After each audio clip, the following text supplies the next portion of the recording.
I am Reverend Leslie Watson Wilson, the National Director of African American Religious Affairs at People for the American Way. And on behalf of the family of faith standing here with me, we are pro-choice, we are pro-faith, and we're here to offer this blessing to you. May we always seek goodness, holiness in one another. Say amen. Amen. May we always stand in solidarity with one another. Say amen. Amen.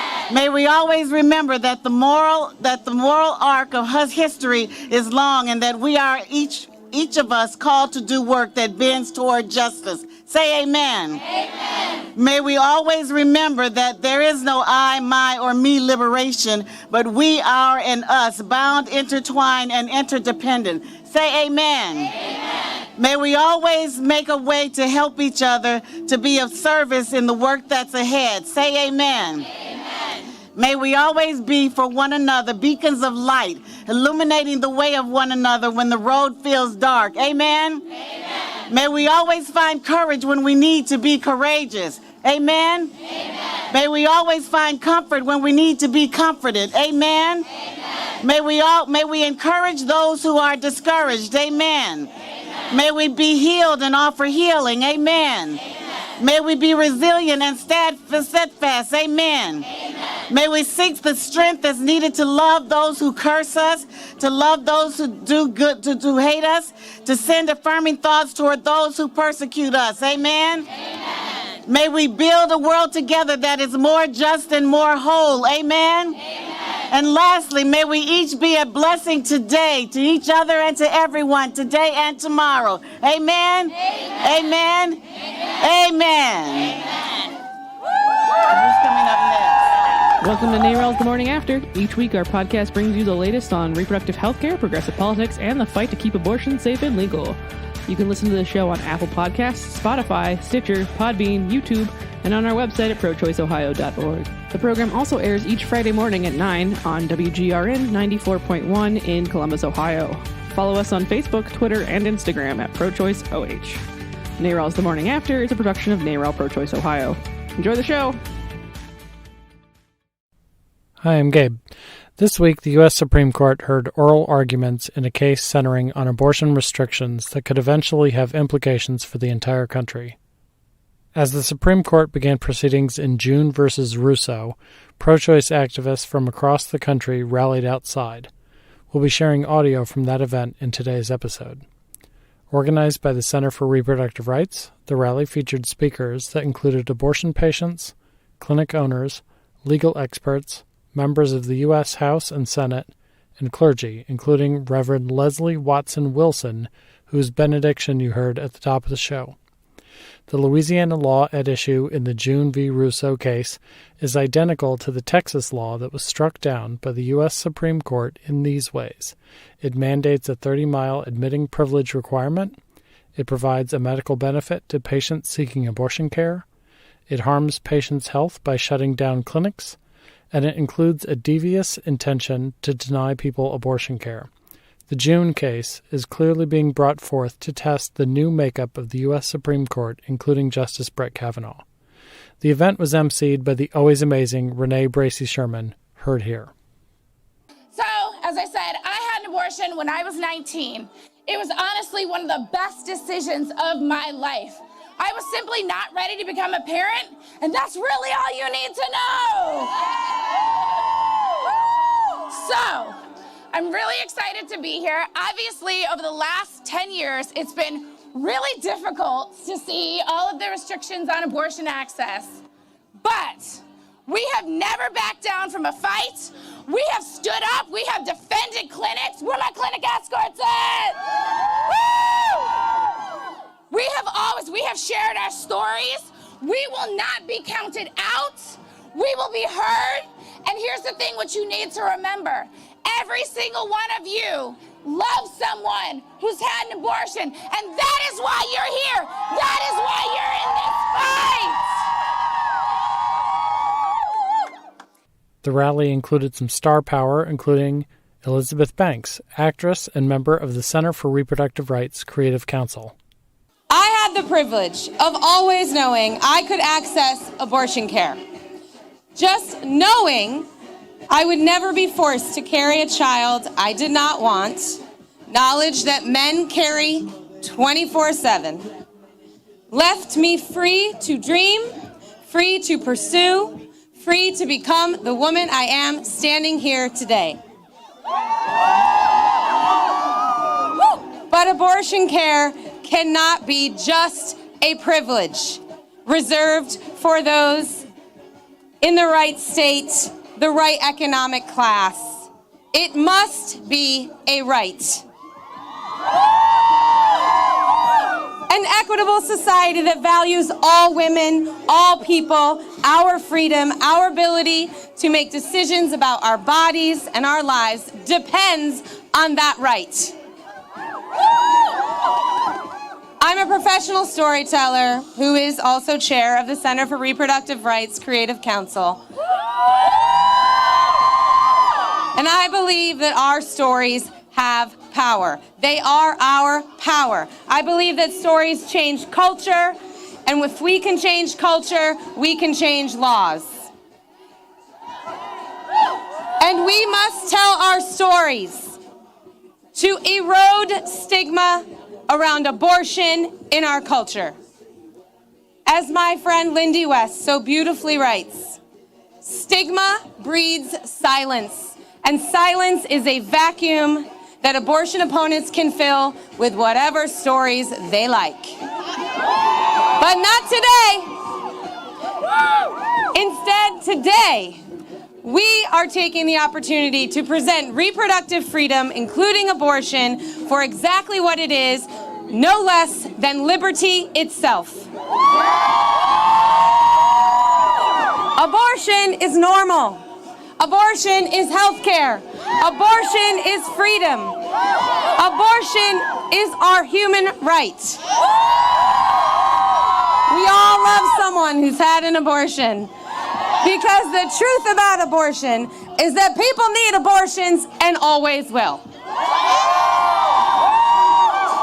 You cannot legislate abortion out of existence. You can only control who has safe abortions and who has dangerous ones, who is considered a full, autonomous person in the eyes of her government, and who is state-controlled, who is free and who is not.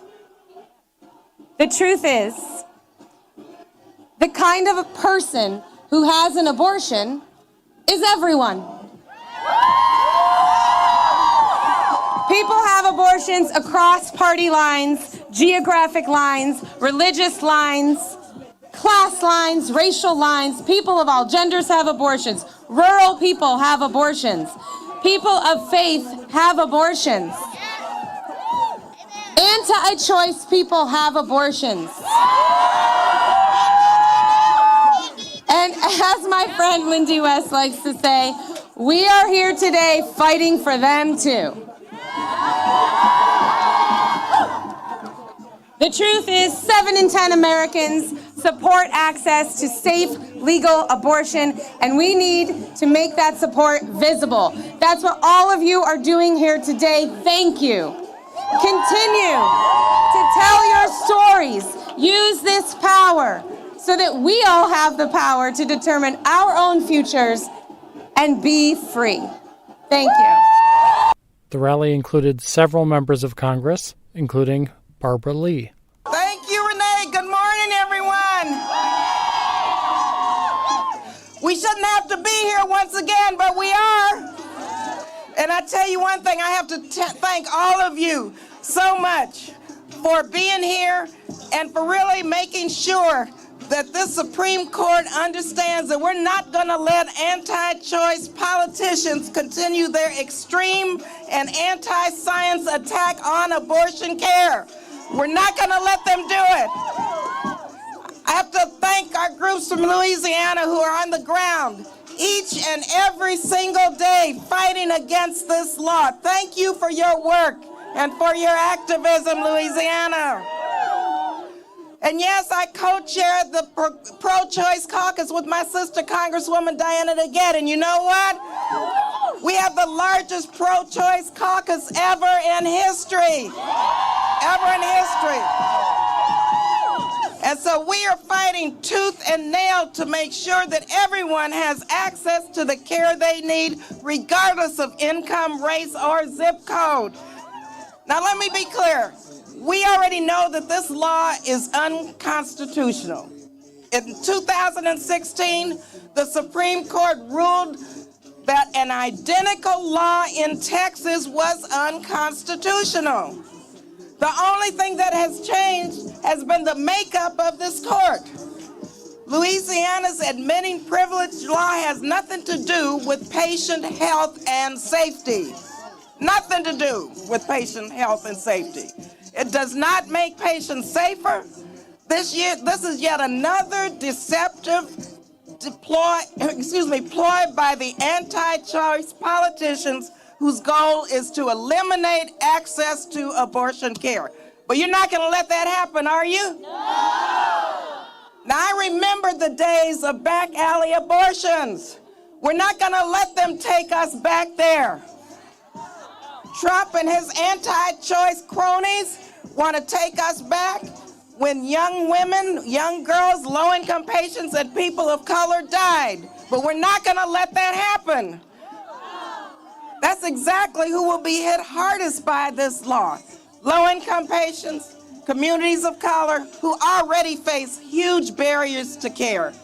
And so we're here to fight against these ongoing attacks on comprehensive reproductive health care, these abortion bans, and you know this, they're dangerous, they're wrong, and they're deadly. They're deadly. They have an outsized impact on the most vulnerable, especially for people of color and people who need evidence-based care the most. So we will not allow this administration to bully us into silence. Healthcare is a human right. It's a human right. And that includes reproductive health care. So today we're here to stand for doctors and their patients. Are you with us? Are we standing for science and evidence today? Are we standing for reproductive justice and freedom? And are we going to let the Supreme Court know that we're not going to let them take us back to the days of back alley abortions? Are we going to let them know that? Are we going to win? Thank you again. Protect abortion access. Thank you for being here.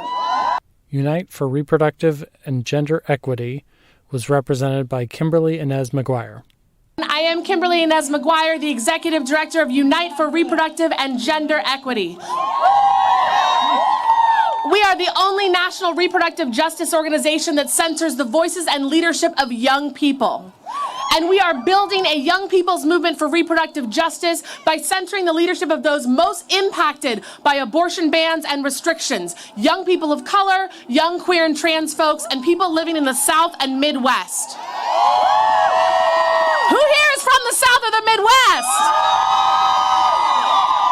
We defend abortion, we transform culture, and we build power where the challenges and opportunities are greatest. I want to tell you about our vision.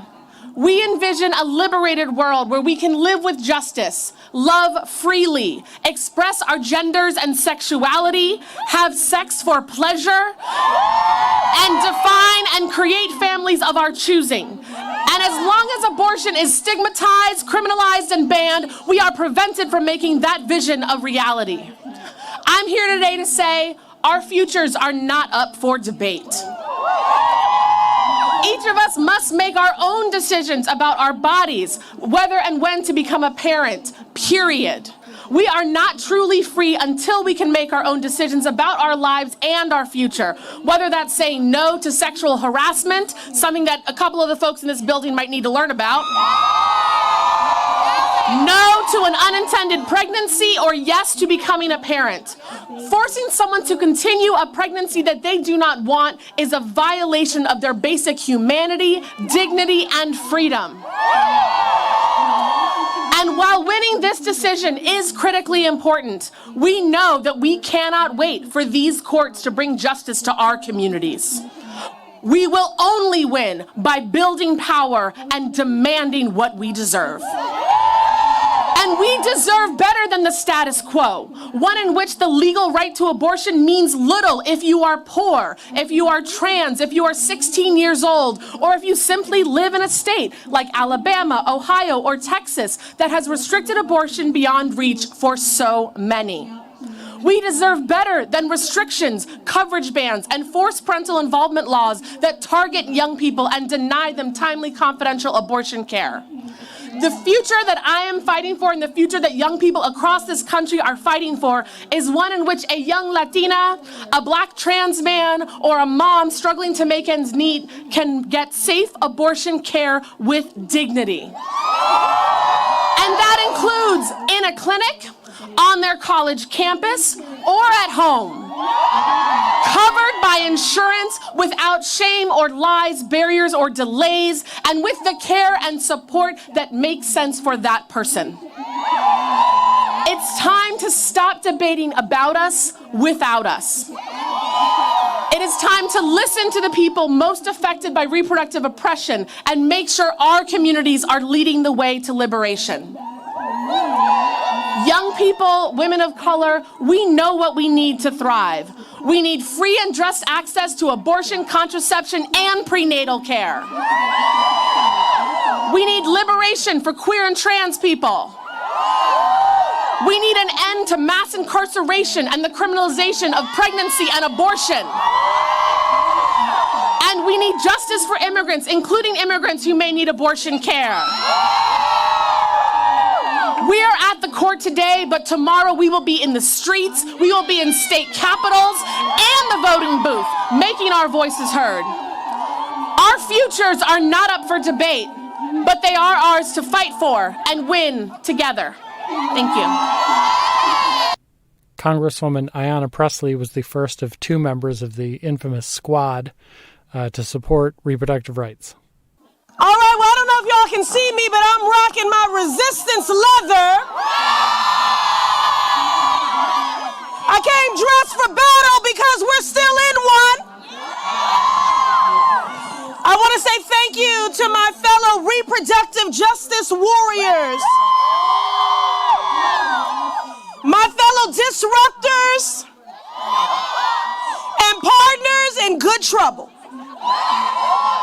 It is an honor to be on the front lines in the trenches with y'all in this fight for our fundamental human rights and our shared humanity. We are here and we are ready. Can you hear us in there? I said we are here and we are ready. Ready to stand up, ready to fight back, ready to remind this court that Roe v. Wade is the law of the land and that our liberty, our humanity, and our bodily autonomy is not up for debate. As chair of the Abortion Rights and Access Task Force alongside this first ever pro-choice majority Congress, we are saying no more. It ends with us. Abortion rights are human rights. Abortion care is health care. Period. Reproductive justice is economic justice. And reproductive justice is racial justice. Every person, every individual, regardless of income, sexual orientation, gender identity, deserves equitable access to comprehensive reproductive health care, including queer, trans, and non-binary individuals.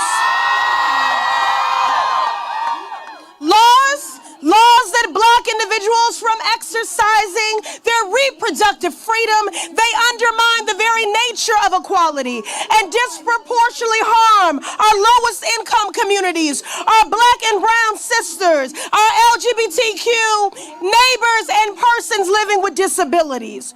For generations, we have softened our language, we have moderated our tone, but no longer. And the other side might say we're angry, but as I've said many times before, there is nothing wrong righteous rage. And I am outraged, and we are outraged because this is outrageous. When women's bodies are more regulated than guns, this is outrageous.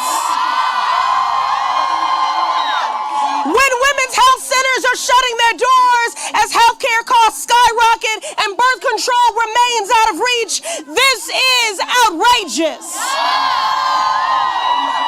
We have a black maternal mortality crisis where black women are 4 times more likely to die than white women. This is outrageous. And we have 2 alleged sexual predators on the bench of the highest court of the land with the power to determine our reproductive freedoms. I still believe, Anita Hill,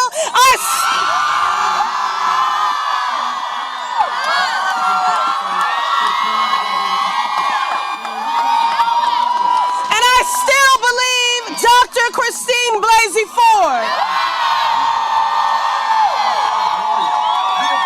So yes, I am outraged because this is outrageous. Let us channel our righteous rage into voting power, the power to evict the occupant of this White House, to legislate our destiny, to affirm our collective liberation. I stand ready as a partner in this battle to protect the will of the people and ensure every person has the right to self-determination over their reproductive health. The people united will never be defeated.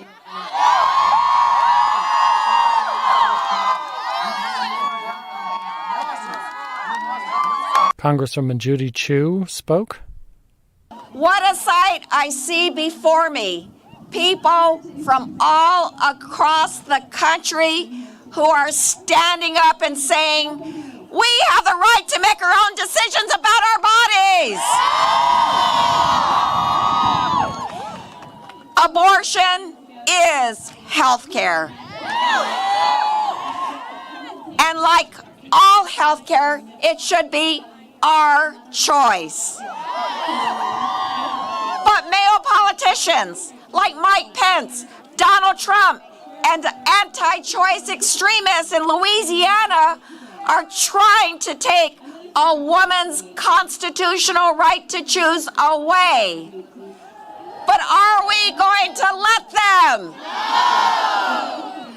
We won't let them. We are here to put women and health care first. And that's why I know we are on the right side today.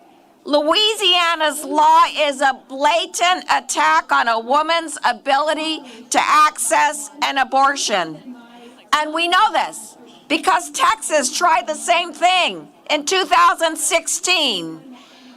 The only thing that's changed in the last 4 years is Donald Trump and the justices that he's been able to name to the court. Well, 4 years and 2 anti-choice justices, one of which was only possible because Mitch McConnell stole that seat, is not enough to overturn Roe versus Wade. But laws like Louisiana's aim to make Roe versus Wade a thing of the past, well, we have to fight. If states are allowed to eliminate abortion one by one, soon a woman's constitutional right for abortion will depend on her zip code. Is that right? No! That's not right, and that's why I introduced the Women's Health Protection Act.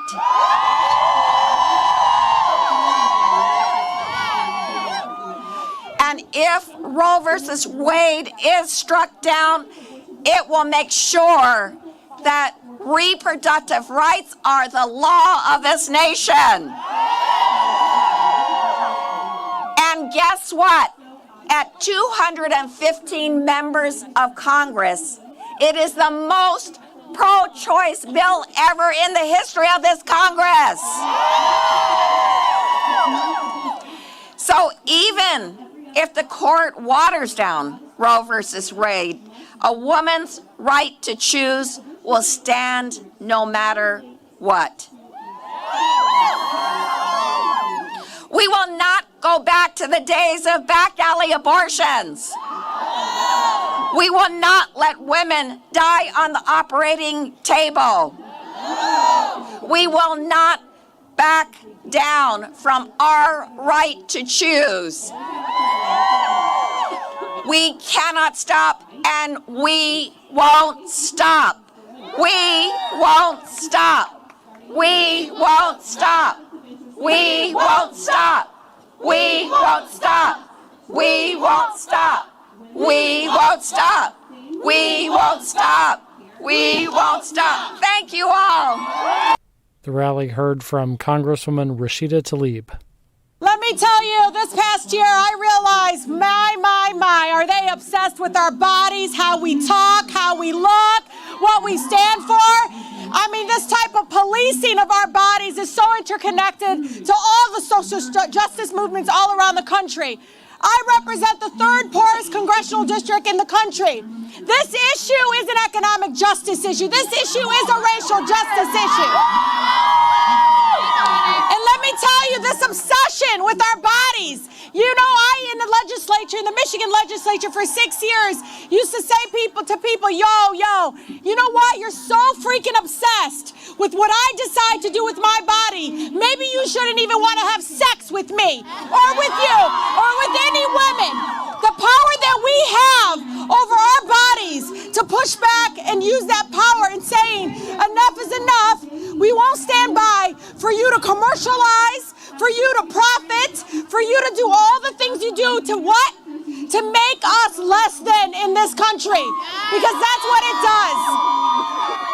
So I want you to know there is more of us than them. There are more of us that understand an interconnection with what we are standing up for today and why we have to continue to stand up for others and show up for others. Thank you for being here. Thank you to 13 District Strong for always being on the front lines of saying doing nothing, saying nothing is not an option. And so as I come into Congress in the majority, in the Democratic majority, no more excuses. We have to stand up. We have to repeal Hyde. We have to stand up. This assault on our bodies, on women around this country and even globally. So I want you all to know, and this is not about slogans, this is not about these different messages, and these are all important. This is really the human impact of taking away this kind of choice from women, to trying to literally make it harder, make it more difficult, adding profit to it, all of that. This will take us back. This will take us back so much on all those fronts that we've been fighting for. So it's so critically important that you all stand up and stand up strongly. And I want you to know, don't you ever let them think that we can't win this fight. This fight is already won because you are on the streets demanding it. Transformative change does not happen in the halls of Congress, folks. It happens with you all here on the streets demanding it.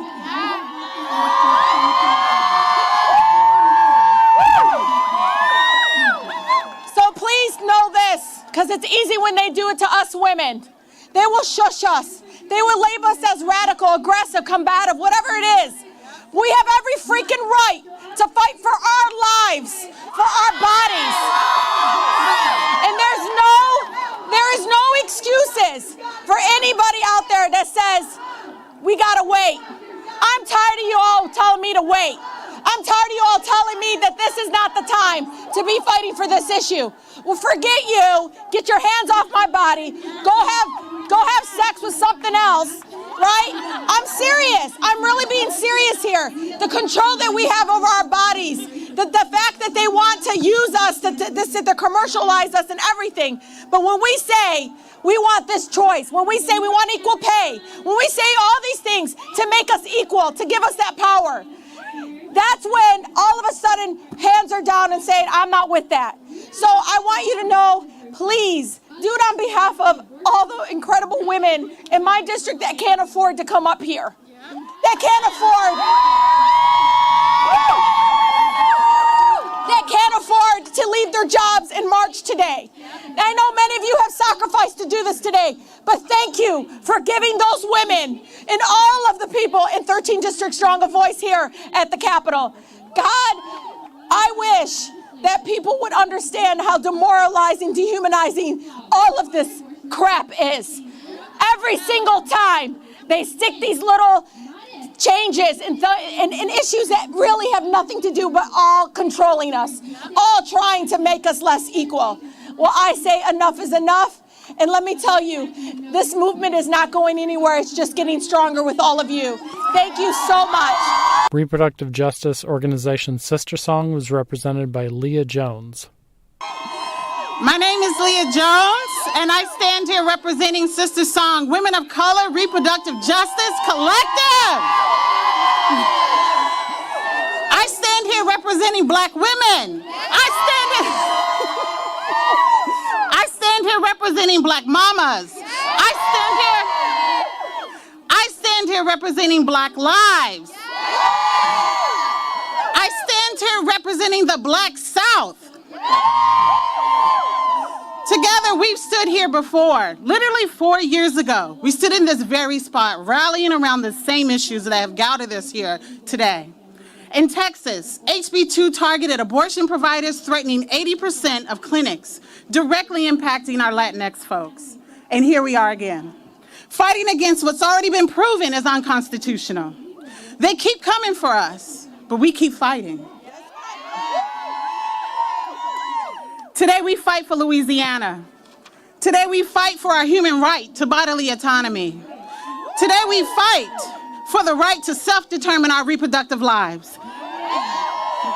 Something Black women have controlled since we were brought to this country. Today we fight for choice. Today we fight to simply be left the fuck alone.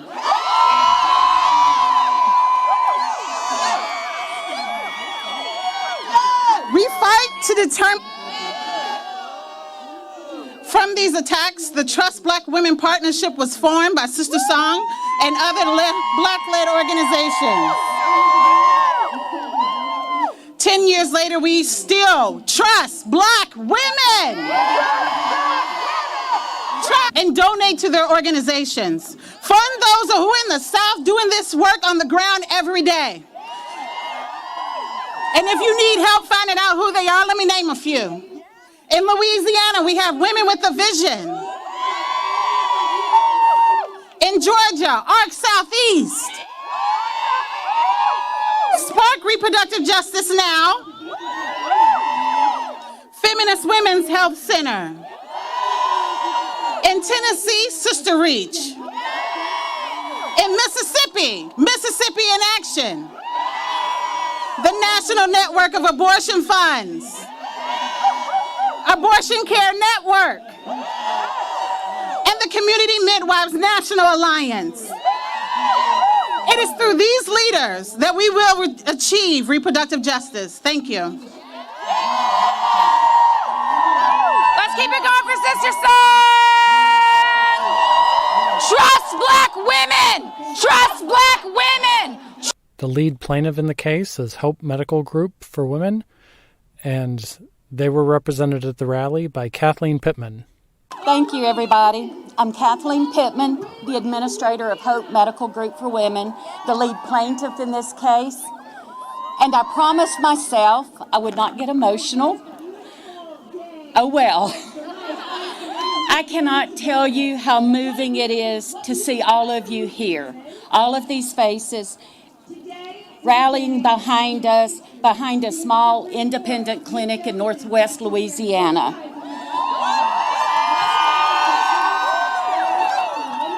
When we became part of this case 6 years ago, I never imagined we would be at the Supreme Court today. But of course, this case is actually about more than hope. It's about more than the women of Louisiana. This case is bigger than Louisiana. This case is about women across the country being able to access abortion in a real way, not just in theory. We all know A right you cannot access is no right at all. Running a clinic in the Deep South means we are faced with constant new rules, new regulations designed to shut us down. In fact, Louisiana has more abortion regulations than any other state.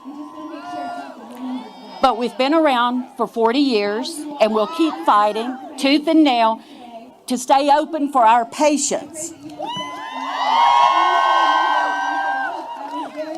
Our lawmakers claim, or dare to claim, that this law is about the interest of women's health.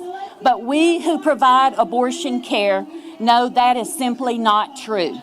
If they really cared about Louisiana women, why would we have the highest maternal mortality rate in the country? Unlike them, we actually do care.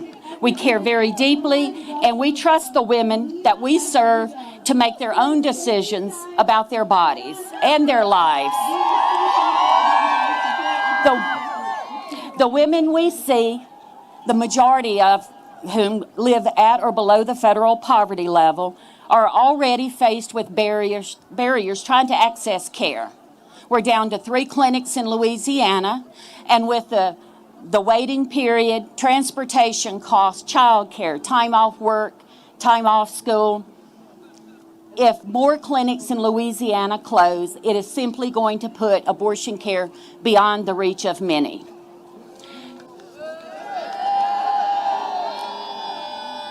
So today we stood before the Supreme Court and asked the court to throw out this unconstitutional law to hold up precedent that was set just 4 years ago. And on behalf of Hope Medical Group and the women and families everywhere, we thank you for standing with us. The Center for Reproductive Rights hosted the rally, and Nancy Northrup spoke on their behalf. What a great day. I'm Nancy Northup. I'm President and CEO of the Center for Reproductive Rights. And we are so proud today to be representing the Hope Medical Group for Women in the Louisiana doctors in this lawsuit. Because at the center of every case is a person who has the courage and willingness to stand up to an unjust law. And we are so proud that Hope Clinic has done that.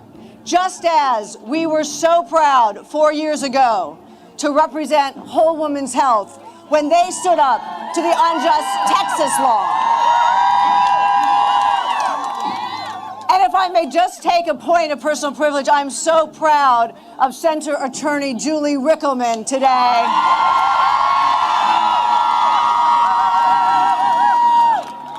And I am so proud of all of you for being out here today and standing up and making visible the incredible support for making sure that every person has access to the ability to make the decisions about their health and their families and their future. Because you're here and because we are standing up, we know we're going to be able to go forward and not back. The Center for Reproductive Rights works to ensure that reproductive rights are protected in law as fundamental human rights by governments around the world. We envision a world where every person can live in equality, regardless of gender, where every person can make decisions about whether and when to get married, when every person can make a decision about whether and when to have children. Where every person can have access to quality reproductive health care, free from discrimination and coercion. That is what we go into court to fight for every day. That's why we are at the Supreme Court today. And for those of us inside the courtroom today, it was a feeling of deja vu all over again. Because we already won this issue 4 years ago in Whole Women's Health. The law in Louisiana is not different than the law in Texas. It still has no medical purpose. It still would, in the case of Louisiana, leave only one clinic to serve 1 million women of reproductive age.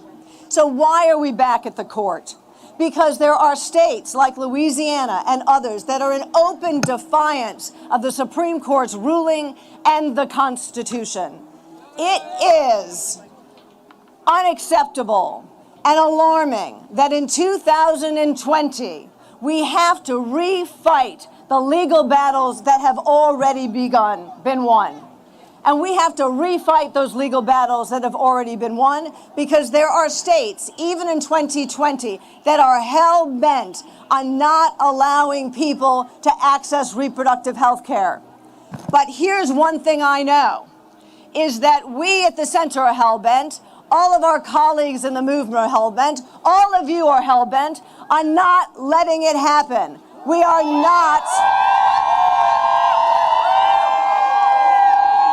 not going back. We are tireless, we are determined, and we are going to keep fighting for everyone's right to life and dignity and health and the ability to control our own futures. Thank you. The final speaker in the rally was Amy Hagstrom Miller from Whole Woman's Health. She was the lead plaintiff on the previous case that argued that these abortion restrictions were unconstitutional. So, look at all you reproductive freedom fighters. You guys look beautiful. Absolutely beautiful sight to see. So, this is surreal. I have a lot of emotions. I had a lot of anxiety thinking about coming here today. I want to thank you for the warm welcome. Your energy fuels both my disdain and my persistence for the fact that we should not be here again. As Renee said, my name's Amy Hagstrom Miller, and I run Whole Woman's Health and Whole Woman's Health Alliance.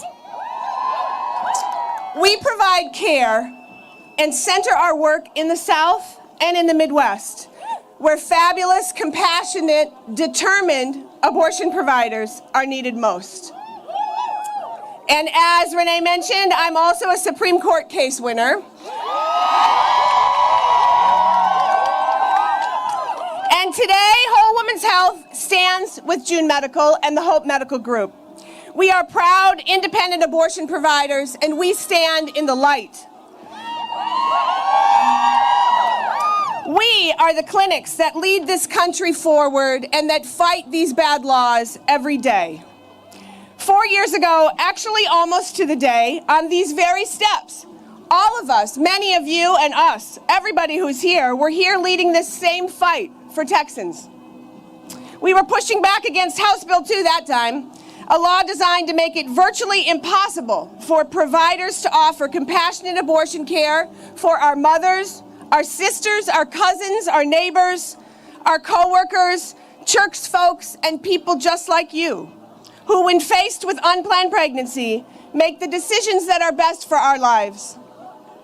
And then again on these very steps, in June 2016, the Supreme Court ruled in favor and on the right side of history, affirming that abortion should be accessible and safe, and that House Bill 2 was medically unnecessary, burdensome, and flat out deceptive. And yet, here we are again, an almost identical set of abortion restrictions. We're back here doing the same thing for the people of Louisiana. But why? We should not be here again. These cruel attacks on our lives will not stop. And it is precisely because of that that we must be here. Every single time they design restrictive laws that oppress us and take away our rights, guess what? We will be here. In this very spot, doing what we collectively do best and with the same rigor. Listen, we won in 2016 and we will win again in 2020. I firmly believe that it is because we won, because we moved the ball so far forward in the Whole Woman's Health case, that they're coming for us. Of course they are. They're going to try and narrow the scope of Whole Woman's Health Standard, and they're going to try to chip away at it. Why? Because we did damn good work. We can't be surprised by their tactics, but we sure can be angry. The fact is, we need liberation for everyone, y'all. They've made abortion a political fight, and that's a shame. They're jeopardizing our lives, and it must stop. So as I stand here in front of all of you, in the same place I stood in 2016, it brings me joy, and it also brings me hope. Hope that we will continue to be bold. Hope that we will continue to be loud. Hope that we will continue to be angry. And hope that we will continue to be unapologetic and build community while we fight to ensure that abortion is safe and accessible for all people. Thank you from all of us at Whole Woman's Health and Whole Woman's Health Alliance. Thank you from the thousands of families we have had the honor and privilege to provide abortion care for. People across this country, thank you for being such fierce and fabulous reproductive freedom fighters. In closing, I ask you to please support the Louisiana independent abortion providers whose clinics are at stake with this trial by donating to keepourclinics.org. And let's win this thing again.